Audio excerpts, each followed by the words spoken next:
Welcome back. In this video, we will be looking at another feature of T-Reqs called T-Reqs Check. So what's the purpose of this feature? This feature is a very useful one actually. It checks for consistency in T-Reqs elements in a T-Reqs project. So what do I mean by consistency? Well, when we say it checks for consistency, what we mean is that it refers the TTIM we created earlier and verifies if each of the T-Reqs elements satisfy the types mentioned in it. So if we run T-Reqs check, you will see an empty output. If there were some inconsistency, this command would have shown it here. Now, let's try to introduce an inconsistency. We go to the markdown file we created earlier.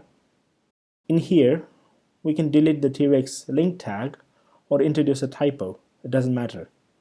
Either will create an inconsistency with the TTIM file. Let's say we wrote relates to as relates to with two O's.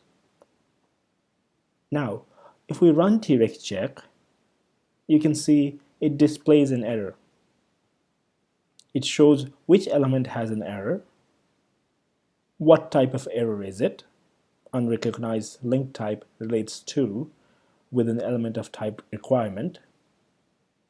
It also shows another error with an error message required links missing for the same error. It shows the name of the file and the line number in which the error is found. This command will help you immensely if you have a large number of T-Reqs elements and if there are inconsistency in them.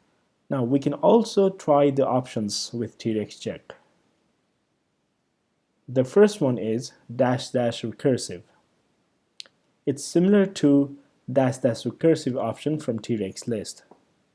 By default, it's set to true and hence goes through all of the T-Reqs elements and checks for consistency. To demonstrate this, let's introduce a typo or an inconsistency in the markdown file in the subdirectory. Now if we run T-Reqs check, we can see that it shows error from both the root directory as well as the subdirectory. However, if we do T-Reqs check --recursive false, it will not show the error from the subdirectory and only show the error from the root directory. The next option is the --TTIM option. This option is useful if your TTIM is in some other location rather than your project directory. To test this, I'll move the TTIM file from the root directory to some other location. If we run T-Reqs check now, it says TTIM could not be loaded at ttim.yaml.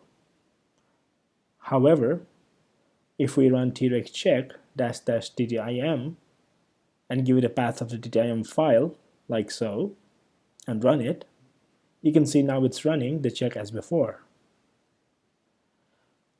Another option that is available for us is --verbose, which just shows the same information in verbose manner. Thank you for watching. In next video we will see what we can do more with T-Reqs.